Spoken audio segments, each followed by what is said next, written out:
कल आप लोगों ने पढ़ा था धातुओं का निष्कर्षण कैसे किया जाता है। धातुओं का निष्कर्षण करने के लिए हमें धातुओं के अयस्क प्राप्त होते हैं। अयस्क मतलब ऐसा पत्थर या ऐसा खनिज जिसमें अधिक मात्रा में क्या पाया जाता है, अधिक मात्रा में वह एलिमेंट पाया जाता है जो आप निकाल रहे हो। ठीक है, ये पढ़ लिया था। फिर आपने पढ़ा कि जो अभिक्रियाशीलता होती है सभी धातुओं की अलग अलग होती है। कुछ धातुएं बहुत ज़्यादा अभिक्रियाशील होती हैं, कुछ मध्यम अभिक्रियाशील धातुएं होती हैं, कुछ कम अभिक्रियाशील धातु होती हैं। जो उच्च अभिक्रियाशील धातु होती हैं उनके निकालने के लिए कुछ विधियाँ अलग हैं। जो कम अभिक्रियाशील हैं, जो मध्यम अभिक्रियाशील हैं, सबको निकालने के लिए, सबको शुद्ध करने के लिए विधियाँ अलग अलग हैं, कल बताए थे। अब उन विधियों को हम यहाँ पर डिटेल में पढ़ेंगे। उच्च अभिक्रियाशील धातुओं का निष्कर्षण देख रहे थे ना। उच्च अभिक्रियाशील धातुओं को कैसे शुद्ध किया जाता है। उच्च अभिक्रियाशील धातुओं को शुद्ध करने के लिए हमारे पास एक विधि होती है जिसको हम कहते हैं विद्युत अपघटन विधि। विद्युत अपघटन विधि में क्या करते हैं, एक हमारे पास एक बर्तन है, इसमें बर्तन में 2 इलेक्ट्रोड लगाए हमने।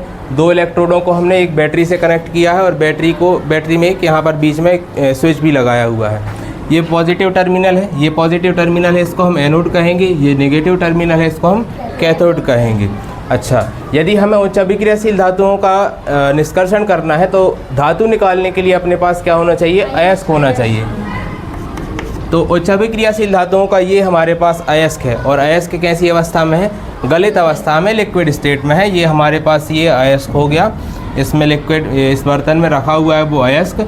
ये दोनों इलेक्ट्रोड हो गए, पॉजिटिव नेगेटिव, बैटरी हो गई और वो हो गई स्विच हो गई।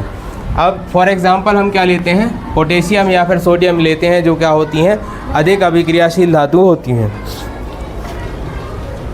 जब यहाँ से इलेक्ट्रिसिटी जाएगी या हम इसकी स्विच को ऑन करेंगे तो इलेक्ट्रिसिटी का जब फ्लो होगा तो ये जो होता है इसके ऊपर कौन से चार्ज होते हैं, पॉजिटिव चार्ज होते हैं। और आपको पता होगा जो अनलाइक चार्जेस होते हैं वो एक दूसरे को अट्रैक्ट करते हैं, विपरीत आवेश एक दूसरे को आकर्षित करते हैं, रिपेल करते हैं। वो जैसे पॉजिटिव है और दूसरा भी पॉजिटिव है तो वो क्या कर देगा, उसको रिपेल कर देगा। एक पॉजिटिव है एक नेगेटिव है तो उसको अट्रैक्ट कर लेगा। तो यदि ये सोडियम है, ये पॉजिटिव है, तो ये स्टेट यहाँ, ये जो है लिक्विड यहाँ पर, ये लिक्विड में से निकल के ये जो कैथोड है इसके ऊपर आता जाता है।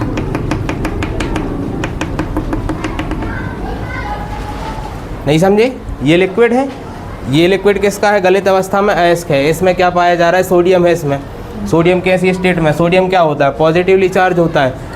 तो ये जब ये सोडियम पॉजिटिवली चार्ज है, इलेक्ट्रिसिटी इसमें से जब जाएगी तो ये आयनों में टूट जाते हैं और ये जो सोडियम है वो किसके ऊपर डिपॉजिट हो जाएगा, ये नेगेटिव वाले इलेक्ट्रोड पर डिपॉजिट हो जाएगा। जब आप इस इलेक्ट्रोड को बाहर निकालोगे तो उसके ऊपर की जो लेयर मिलेगी आपको, उसमें सोडियम मिल जाएगा। ठीक है, ऐसे विद्युत अपघटन किया जाता है।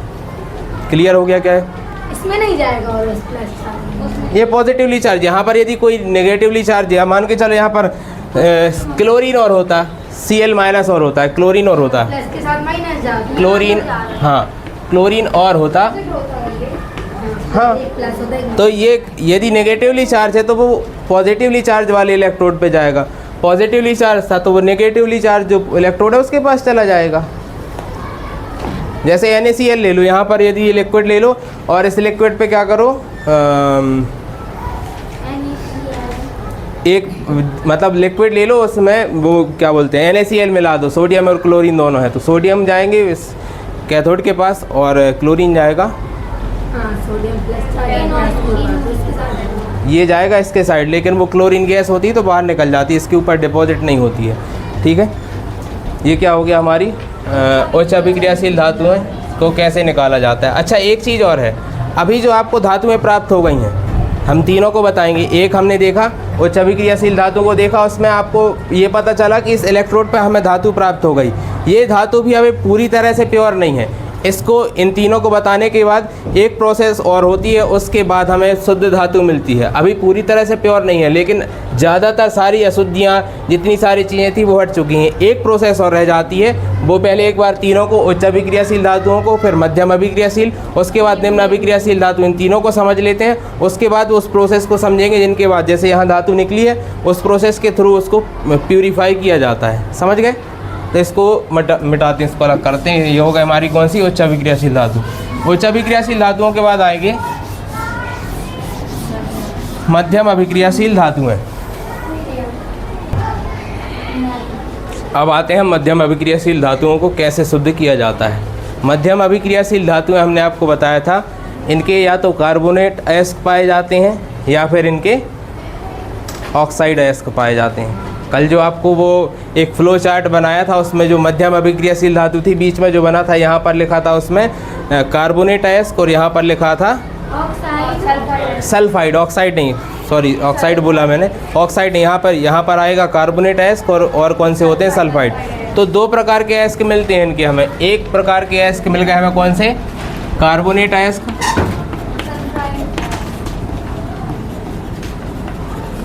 और दूसरे हमें मिल जाते हैं सल्फाइड अयस्क। कार्बोनेट अयस्क और सल्फाइड अयस्क। जब हमने फ्लो चार्ट देखा था तब आपको बताया था कार्बोनेट अयस्क के साथ निस्तापन वाली प्रक्रिया होती है और सल्फाइड अयस्क के साथ भर्जन प्रक्रिया होती है। यहाँ पर होगा क्या, निस्तापन, यहाँ पर होगा भर्जन। हाँ, कल आपको ये भी हम बताए थे कि निस्तापन और भर्जन लगभग एक जैसे हैं, थोड़ा सा अंतर होता है। निस्तापन और भर्जन में केवल इतना अंतर होता है कि इसमें ऑक्सीजन अनुपस्थित होती है, इसमें ऑक्सीजन अनुपस्थित होती है और इसमें ऑक्सीजन उपस्थित होती है। अब ध्यान से सुनो, आपको मध्यम अभिक्रियाशील धातुओं का निष्कर्षण करना है। आपके पास दो प्रकार के अयस्क हैं, एक कार्बोनेट अयस्क है और एक सल्फाइड अयस्क है। ये दोनों अयस्क मध्यम अभिक्रियाशील धातुओं के हैं। जैसे कॉपर हो गया, जिंक हो गया, ये मध्यम अभिक्रियाशील धातु हैं। इनके अयस्क मिलते हैं या तो हमें सल्फाइड अयस्क मिलते हैं या तो कार्बोनेट अयस्क मिलते हैं। या आपको कार्बोनेट अयस्क मिले तो आप निस्तापन प्रक्रिया का उपयोग करोगे, सल्फाइड अयस्क मिले, हाँ सल्फाइड अयस्क मिला तो आप भर्जन करोगे। निस्तापन और भर्जन क्या होता है, निस्तापन वह प्रक्रिया होती है जिनमें वायु की कमी में जो अयस्क है उसको गर्म किया जाता है। वायु की या तो अनुपस्थिति में या फिर बहुत कम वायु होती है और फिर उसको गर्म करते जा रहे हैं। इस कार्बोनेट अयस्क को लिया आपने और कार्बोनेट अयस्क को एक ऐसे फैक्ट्री में या एक ऐसे बर्तन में ऐसी जगह पे गर्म कर रहे हो जहाँ पर ऑक्सीजन की कमी है और उसको आप हाई टेम्परेचर देते जा रहे हैं, गर्म कर रहे हैं, तब यह प्रोसेस कहलाती है निस्तापन। इसी के अपोजिट, जस्ट इसी के जैसे ही हो गया, अपोजिट क्या बोलें, सल्फाइड अयस्क होता है यदि, तो सल्फाइड अयस्क में भर्जन किया जाता है। अंतर कुछ नहीं है, केवल भर्जन में ये होता है कि ऑक्सीजन की उपस्थिति होती है, वायु की जो है ना उपस्थिति होती है, इसमें अनुपस्थिति है, इसमें उपस्थिति है। ये निस्तापन हो गया, ये भर्जन हो गया। एक हम ले लेते हैं, एक पहले हमने यहाँ पर एक कार्बोनेट अयस्क लिया, कार्बोनेट अयस्क का निस्तापन किया, मतलब उसको गर्म किया ऑक्सीजन की अनुपस्थिति में। जब हम कार्बोनेट अयस्क को गर्म करेंगे, जिंक कार्बोनेट को हम गर्म करेंगे तो जिंक ऑक्साइड में कन्वर्ट हो गया, वो उस कार्बोनेट से किस में कन्वर्ट हो गया, ऑक्साइड में कन्वर्ट हो गया, कार्बन डाइऑक्साइड गैस बाहर निकल गई। ऐसे ही जब हम जिंक सल्फाइड लेंगे, सल्फाइड अयस्क लेते हैं, सल्फाइड अयस्क को ऑक्सीजन की उपस्थिति में, भर्जन का मतलब होता है ऑक्सीजन की उपस्थिति में गर्म करना।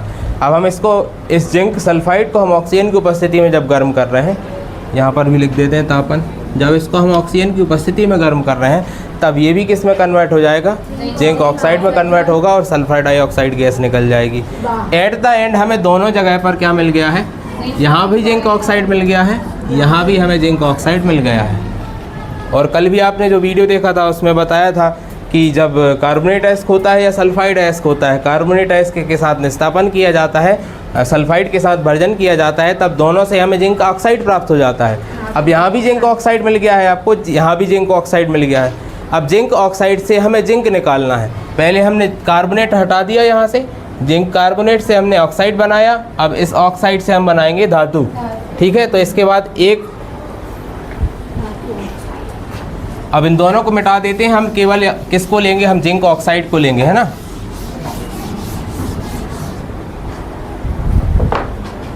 यहाँ हम लेते हैं जिंक ऑक्साइड। जिंक ऑक्साइड को कार्बन की उपस्थिति में जब गर्म करेंगे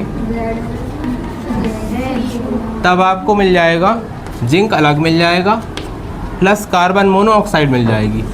यही है क्या। अब जो आपको निस्तापन और भर्जन करने के बाद जो जिंक ऑक्साइड मिला था, उस जिंक ऑक्साइड को कार्बन की उपस्थिति में गर्म किया जाता है। जब गर्म करेंगे तो जिंक अलग निकल जाता है और ये कार्बन और ऑक्सीजन मिलकर कार्बन मोनोऑक्साइड गैस अलग बाहर निकाल देते हैं। तो आपको क्या प्राप्त हो गया? जिंक प्राप्त हो गया। मिल गया। अभी ये क्या हो गया हमारा? मध्यम अभिक्रियाशील धातु है। मध्यम अभिक्रियाशील धातु के अयस्क दो प्रकार के हैं, कार्बोनेट और सल्फाइड। कार्बोनेट अयस्क या सल्फाइड अयस्क दोनों को जब आप गर्म करोगे तो आपको मिल जाएगा ऑक्साइड, और जब जिंक ऑक्साइड को कार्बन के साथ गर्म करोगे तब आपको मिल जाएगा जिंक अलग मिल जाएगा और कार्बन मोनोऑक्साइड गैस। मध्यम अभिक्रियाशील धातुओं का हम देख चुके कैसे परिष्करण, कैसे धातुओं का निष्कर्षण किया जाता है। अब हमें देखना है निम्न अभिक्रियाशील धातुओं को कैसे निकाला जाता है, कैसे उनका परिष्करण करते हैं। निम्न अभिक्रियाशील धातु, जैसे एक निम्न अभिक्रियाशील धातु का एग्जाम्पल हम लेते हैं यहाँ पर मरकरी। अब यदि हमें मरकरी निकालना है तो मरकरी का हमारे पास अयस्क होना चाहिए। अयस्क का मतलब ऐसा खनिज जिसमें उस पदार्थ की मात्रा अधिक होती है। तो मरकरी का एक अयस्क होता है जिसका नाम है सिनाबार। ठीक है, इस अयस्क को हमने क्या किया, इसको H2S बोलते हैं। H2S नहीं, HGS। हमारे पास एक अयस्क है सिनाबार, इसको हम क्या करेंगे, ऑक्सीजन की उपस्थिति में गर्म करेंगे। हम देख रहे हैं निम्न अभिक्रियाशील धातुओं को कैसे निकाल रहे हैं। तो हमारे पास एक निम्न अभिक्रियाशील धातु है मरकरी, उसका एक अयस्क होता है सिनाबार। इसको हमने हाइड्रोजन सल्फाइड नहीं, मर्क्यूरिक सल्फाइड को, इसको हमने गर्म किया। ऑक्सीजन की उपस्थिति में हम जब गर्म करेंगे HCS सिनाबार को, जब ऑक्सीजन की उपस्थिति में गर्म करेंगे तो बन जाएगा उसका ऑक्साइड, मर्क्यूरिक ऑक्साइड बन जाएगा। जैसे पहले ऑक्साइड बने थे सभी में, ऐसे ही इसमें भी क्या बन जाता है, मर्क्यूरिक ऑक्साइड बन जाता है। मर्क्यूरिक ऑक्साइड बनता है और सल्फर डाइऑक्साइड गैस बाहर निकल जाती है। इसके बाद अब उसी ऑक्साइड को हम क्या करते हैं, फिर से गर्म करते हैं। उसी ऑक्साइड को जब हम फिर से गर्म करेंगे तब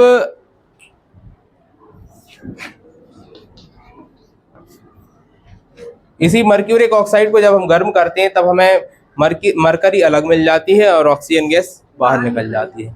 तो हमने तीनों चीजें देख ली। हमने देख लिया कि निम्न अभिक्रियाशील धातुओं कैसे निष्कर्षित की जाती, कैसे निकाला जाता है, कैसे मध्यम अभिक्रियाशील धातुओं को निकालते हैं, कैसे उच्च अभिक्रियाशील धातुओं को निकालते हैं। एक बार ये नहीं आया समझ में? इसमें कुछ नहीं है। निम्न अभिक्रियाशील धातुएं होती हैं, जो निम्न अभिक्रियाशील धातुएं वो होती हैं जो जनरली किसी से बहुत जल्दी अभिक्रिया नहीं करती हैं। एक एग्जाम्पल हमने ले लिया मरकरी। ठीक है, मरकरी का एक अयस्क है। मरकरी को निकालने के लिए एक अयस्क होता है, सिनाबार नाम है उसका, अयस्क का नाम है सिनाबार। अब यदि अयस्क निकाला है तो अयस्क के साथ रिएक्शन होगी, जो भी करना है अयस्क के साथ ही करेंगे। अयस्क को हमने ऑक्सीजन की उपस्थिति में गर्म किया, यानी कि भर्जन कर रहे हैं। निस्तापन और भर्जन दो चीजें थी ना, निस्तापन में ऑक्सीजन की उपस्थिति कम होती है, ऑक्सीजन अनुपस्थित होती है, या फिर और भर्जन करते हैं तब ऑक्सीजन उपस्थित होती है। तो यहाँ पर ऑक्सीजन उपस्थित है, इसका मतलब हमने क्या किया है, भर्जन किया है। यहाँ भर्जन भी लिख सकते हो। भर्जन करने के बाद हमें उसका ऑक्साइड मिल जाएगा। ये हमारे पास वो धातु है, उसका धातु का ऑक्साइड मिल गया हमें। ये ऑक्साइड मिला ना हमें। अब इस ऑक्साइड को फिर से हम गर्म करेंगे। अब जब इस ऑक्साइड को हम गर्म करेंगे तो ये मरकरी अलग निकल गई और ऑक्सीजन अलग निकल गया। ये निम्न अभिक्रियाशील धातुओं के लिए हो गया। हाँ, ये निस्तापन हो गया। एक बार पूरा समझ लें क्या, पहले से लेकर तीसरे तक। सबसे पहले क्या देखा आपने, उच्च अभिक्रियाशील धातु। सबसे पहले उच्च अभिक्रियाशील धातु में आपने देखा कि अभिक्रियाशील, ये ज्यादा अभिक्रियाशील होती हैं। इनको निष्कर्षण करने के लिए विद्युत अपघटन विधि का उपयोग किया जाता है। दो इलेक्ट्रोड बनाए जाते हैं, एक पॉजिटिव होता है, एक नेगेटिव होता है। एक ऐसा लिक्विड होता है उसके अयस्क का जिसमें ये इलेक्ट्रोड डाल दिए जाते हैं। फिर जब इलेक्ट्रिसिटी, जब उसको विद्युत का प्रवाह होता है तो जो पॉजिटिवली चार्ज इलेक्ट्रोड होता है उस पर नेगेटिवली चार्ज आयन चले जाते हैं। जो नेगेटिवली चार्ज होगा उसके ऊपर पॉजिटिवली, जैसे सोडियम निकालना था, सोडियम के ऊपर पॉजिटिव चार्ज होता है तो वो कैथोड के पास चला जाता है। फिर हमने देखा मध्यम अभिक्रियाशील धातु हैं, इनके दो प्रकार के अयस्क पाए जाते हैं, या तो कार्बोनेट या फिर सल्फाइड। कार्बोनेट रहेंगे तो हम क्या करेंगे, उनका निस्तापन करेंगे, और यदि सल्फाइड रहेंगे तो हम उनका भर्जन कर देंगे। निस्तापन और भर्जन, इन दोनों प्रक्रियाओं को करने के बाद हमें उनका ऑक्साइड मिल जाता है। ऑक्साइड को फिर से हमने गर्म किया, ऑक्साइड को गर्म किया तो धातु मिल गई हमें। और यह भी समझा है निम्न अभिक्रियाशील धातुओं में क्या होता है, अयस्क को भर्जन किया जाता है, उसके बाद भर्जन के बाद आपको ऑक्साइड मिल जाता है। ऑक्साइड को फिर से गर्म करोगे तो आपको धातु मिल गई। धातु को फिर नहीं करेंगे। हाँ, अब एक बात और, इसके बाद हमने आपको बताया था कि जो तीनों प्रोसेस होती हैं, तीनों प्रोसेस से जो आपको धातुएं प्राप्त हुई वो पूरी तरह से शुद्ध अवस्था में प्राप्त नहीं होती हैं। इसके बाद भी एक प्रोसेस और बचती है। जनरली सभी जगह पर एक ही विद्युत परिष्करणी विधि का उपयोग किया जाता है। उस विधि के बाद फिर आपको क्या मिल जाएगी, शुद्ध अवस्था में धातु मिल जाएगी। ठीक है, अब ये तीनों को समझने के बाद एक चीज और वो रह गई, वो और समझ लेते हैं। अभी पढ़ा 3 प्रकार से जो धातुएं हैं वो 3 प्रकार से शुद्ध की जाती हैं। ठीक है, लेकिन जो धातुएं आप प्राप्त कर रहे हो वो धातुएं पूरी तरह से शुद्ध अवस्था में नहीं होती हैं। क्या जो धातुएं आप प्राप्त कर रहे हैं वो पूरी तरह से शुद्ध अवस्था में नहीं होती हैं। उन धातुओं को शुद्ध करने के लिए विद्युत अपघटनी परिष्करण विधि का उपयोग किया जाता है। अब होता क्या है ये, जैसे आपने विद्युत अपघटन किया था, विद्युत अपघटन करने में हमने 2 इलेक्ट्रोड बनाए थे, एक पॉजिटिवली चार्ज था,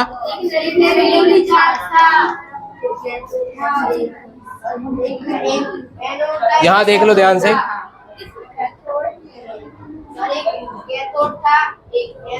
एक कैथोड होगा, ये होगा आपका एनोड और ये होगा आपका कैथोड। ऐसा एक लिक्विड होगा इसमें। ध्यान दो अब क्या कर रहे हैं। हमने जब धातुएं निकालनी, हमने आपको बताया कि धातुएं शुद्ध अवस्था में नहीं आई हैं अभी, लेकिन हमारे पास पहले से शुद्ध अवस्था में कुछ और धातुएं तो है ना, अपने पास पहले से धातुएं पड़ी हैं कि नहीं शुद्ध अवस्था में। ठीक है, अब हमें क्या करना है, ये जो नेगेटिवली चार्ज है ये क्या होगा, नेगेटिवली चार्ज, ये होगा पॉजिटिवली चार्ज। एक इलेक्ट्रोड बनाएंगे हम, कौन सा, जो अशुद्ध धातु आपने प्राप्त करी है उसका, और एक इलेक्ट्रोड बनाएंगे उसका जो आपके पास पहले से धातु शुद्ध अवस्था में है उसका। नहीं आया समझ में, फिर से एक बार सुन लो। जो आप धातु निकाल रहे हो, धातु आपको शुद्ध अवस्था में प्राप्त नहीं हो रही है, अशुद्ध अवस्था में प्राप्त हो रही है, तो एक इलेक्ट्रोड बनाओगे अशुद्ध धातु का, दूसरा इलेक्ट्रोड बनाओगे शुद्ध धातु का। अब अशुद्ध धातु का कौन सा बनाओगे और शुद्ध धातु का कौन सा बनाओगे। ये जो नेगेटिवली चार्ज है, कैथोड बना है, ये आप बनाओगे शुद्ध धातु का, जो आपके पास पहले से होगी। ये कौन सा बन गया, शुद्ध धातु का, और ये बनेगा अशुद्ध धातु का। अब होगा क्या, ध्यान से सुनो, हो गया क्या, जब धातुएं हैं तो धातुएं आपको पता है पॉजिटिवली चार्ज होती हैं। जैसे ही आप इलेक्ट्रिसिटी को ऑन करोगे, विद्युत धारा प्रवाहित होगी, ये जो है ये घुलना स्टार्ट होंगी धातुएं। अब ये पॉजिटिवली चार्ज है, अभी धातुएं पॉजिटिवली चार्ज है, इनमें अशुद्धियां भी हैं। अब जब ये घुलेंगी तो धातु अलग हो गई और अशुद्धियां अलग हो गई, और वो किस में आ गई, इस लिक्विड में आ गई हैं। ये था अशुद्ध धातु का। इस अशुद्ध धातु में जब इलेक्ट्रिसिटी गई तो इस इलेक्ट्रिसिटी के जाने से जो अशुद्धता थी वो ही पानी में घुल गई, ये लिक्विड में घुल गई, और जो और जो धातु थी वो धातु भी इसमें घुल गई। अब जो अशुद्धि है वो नीचे बैठ गई, और जो धातु इसमें घुली थी, पॉजिटिवली चार्ज है तो हम आपको बताएं पॉजिटिवली चार्ज है तो किसके पास जाएगी, वो नेगेटिवली चार्ज इलेक्ट्रोड के पास चली जाएगी। तो जो अशुद्धियां थी वो आपको जमीन पर ऐसी बैठी मिल जाएंगी, और जो धातु थी वो किसके ऊपर चढ़ जाएगी, वो इसके ऊपर एक लेयर चढ़ जाएगी। ठीक है, इसको एनोड पंख बोला जाता है। इसका कुछ नहीं होता शुद्ध धातु का, ये शुद्ध धातु इस धातु को अट्रैक्ट करने का काम कर रहे हैं। इसके ऊपर एक लेयर मिल गई आपको नई धातु की, मतलब शुद्ध धातु को प्राप्त करने के लिए भी हमें विद्युत अपघटनी परिष्करण विधि का उपयोग करना पड़ेगा। इसमें जो अशुद्ध धातु है उसका एक इलेक्ट्रोड बना लो और एक शुद्ध धातु का बना लो। इसको बनाना नेगेटिवली, इसका बनाना पॉजिटिवली चार्ज वाला। जब ये घुलेगी तो अशुद्धियां नीचे बैठ जाएंगी, पानी में घुल रही मान के चलो, तो जमीन में अशुद्धियां भी घुल रही हैं और उसमें जो धातु है वो भी, शुद्धियां नहीं धातु भी घुल रही है, तो धातु चली जाएगी इसके पास और अशुद्धियां नीचे बैठ जाती। इस प्रकार से इसको परिष्करण किया जाता है। ठीक है, इसके बाद अब एक बार वीडियो देख लेना, अच्छे समझ में जाएगा। और इसका PDF आपको कल शाम तक टेलीग्राम चैनल पे ही मिल जाएगा, और आपके ग्रुप पे भी डाल देंगे, और आपके टेलीग्राम चैनल पे भी डल जाएगा।